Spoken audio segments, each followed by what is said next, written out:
Hello students, this is Tulika Sengupta, and today I'm going to narrate your first chapter, that is The Portrait of a Lady, written by Khushwant Singh. Here are a few points to describe this chapter. Notice these expressions in the chapter, infer their meaning from the context. The thought was almost revolting, an expanse of pure white serenity, a turning point, accepted her seclusion with resignation, a veritable bedlam of chirpings, frivolous rebukes, the sagging sinks of the dilapidated drum. Now, carrying on with the context, my grandmother, like everybody's grandmother, was an old woman. She had been old and wrinkled for the 20 years that I had known her. People said that she had once been young and pretty and had even had a husband, but that was hard to believe. My grandfather's portrait hung above the mantelpiece in the drawing room. He wore a big turban and loose fitted clothes. His long white beard covered the best part of his chest, and he looked at least 100 years old. He did not look the sort of person who would have a wife or children. He looked as if he could only have lots and lots of grandchildren. As for my grandmother being young and pretty, the thought was almost revolting. She often told us of the games she used to play as a child that seemed quite absurd and undignified on her part, and we treated it like the fables of the prophets she used to tell us. She had always been short and fat and slightly bent. Her face was a crisscross of wrinkles running from everywhere to everywhere.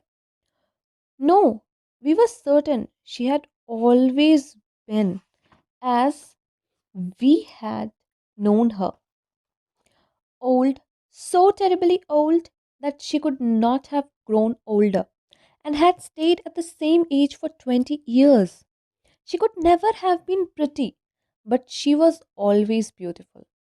She hobbled about the house in spotless white, with one hand resting on her vest to balance her stoop and the other telling the beads of her rosary.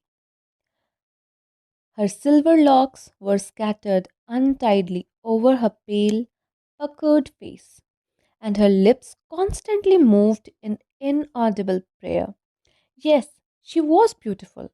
She was like the winter landscape in the mountains, an expanse of pure white serenity, breathing peace and contentment. My grandmother and I were good friends.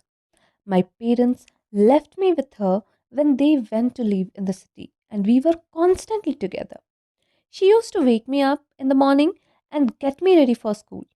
She said her morning prayers in monotonous sing song while she bathed and dressed me, in the hope that I would listen and get to know it by heart. I listened because I loved her voice, but never bothered to learn it. Then she would fetch me my wooden slate, which she had already washed and plastered with yellow chalk, a tiny earthen ink pot, and a red pen. Tie them all in a bundle and handle it to me. After a breakfast of thick stale chapati with a little butter and sugar spread on it, we went to school. She carried several stale chapatis with her for the village dogs. My grandmother always went to school with me because the school was attached to the temple. The priest taught us the alphabet and the morning prayer.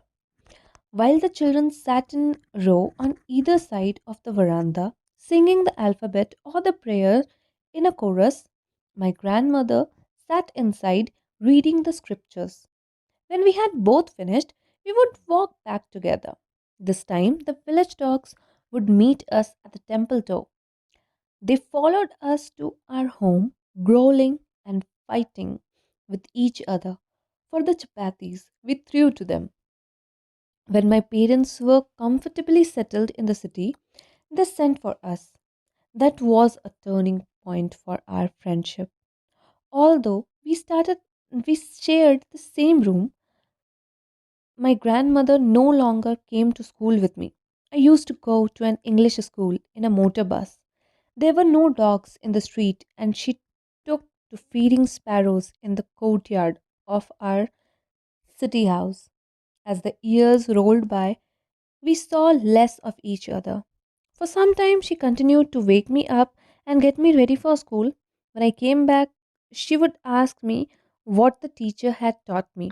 I would tell her English words and little things of Western science and learnings, the law of gravity, Archimedes' principle, the world being round, etc.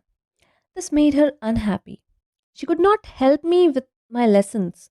She did not believe in the things they taught at the English school and was distressed that there was no teaching of gods and the scriptures. One day I announced that we were being given lessons. She was disturbed. To her, music was lewd association. It was the monopoly of harlots and beggars, and not meant for gentle folk like us. She said nothing, but her silence meant disapproval. Disapproval. She rarely talked to me after that. When I went up to university, I was given my room of my own. The common link of friendship was snapped. My grandmother accepted her seclusion with resignation. Rarely left her spinning wheels to talk to anyone. From sunrise to sunset, she sat by her wheel, spinning and reciting prayers. Only in the afternoons she relaxed for a while to feed the sparrows. While she sat in the veranda, breaking the breads into little bits, hundreds of little birds collected round her, creating a veritable bedlam of chirpings. Some came and perched on her legs, other on her shoulders. Some even sat on her head. She smiled but never shooed them away.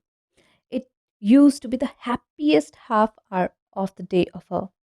When I decided to go abroad for further studies, I was sure my grandmother would be upset. I would be always away. I would be away for 5 years. And at her age, one could never tell. But my grandmother could. She was not even sentimental. She came to leave me at the railway station but did not talk or show any emotion. Her lips moved in prayer. Her mind was lost in prayer. Her fingers were busy telling the beads of the rosary. Silently, she kissed my forehead, and when I left, I cherished the moist imprint as perhaps the last sign of physical contact between us. But that was not so. After 5 years, I came back home and was met by her at the station. She did not look a day older. She still had no time for words, and while she clasped me in her arms, I could hear her reciting her prayers. Even on the first day of my arrival, her happiest moments were with her sparrows, whom she fed longer and with frivolous rebukes. In the evening, a change came over her. She did not pray. She collected the women of the neighborhood, got an old drum, and started to sing. For several hours, she thumped the sagging skins of the dilapidated drum and sang of the homecoming of warriors. We had to persuade her to stop to avoid overstraining. That was the first time since I had known her that she did not pray. The next morning, she was taken ill. It was a mild fever, and the doctor told us that it would go. But my grandmother thought differently. She told us that her end was near. She said, since only a few hours before the close of the last chapter of her life, she had omitted to pray. She was not going to waste any more time talking to us. We protested, but she ignored our protests. She lay peacefully in bed, praying and telling her beads. Even before we could suspect, her lips stopped moving, and the rosary fell from her lifeless fingers. A peaceful pallor spread on her face, and we knew that she was dead. We lifted her off the bed and, as is customary, laid her on the ground and covered her with a red shroud. After a few hours of mourning, we left her alone to make arrangements for her funeral. In the evening, we went to her room with a crude stretcher to take her to the cremated. cremated. The sun was setting and had lit her room and veranda with a blaze of golden light. We stopped halfway in the courtyard, all over the veranda, and in her room, right up to where she lay dead and stiff, wrapped in the red shroud. Thousands of sparrows sat scattered on the floor. There was no chirping. We felt sorry for the birds, and my mother fetched some bread from for them. She broke it into the little crumbs the way my grandmother used to, and threw it to them. The sparrow took no notice of the bread. When we carried my grandmother's corpse off, they flew away quietly. Next morning, the sweeper swept the breadcrumbs into the dustbin. So, this was the end of the chapter. I hope you like my narration. If you really like my narration, then please like, share, and subscribe.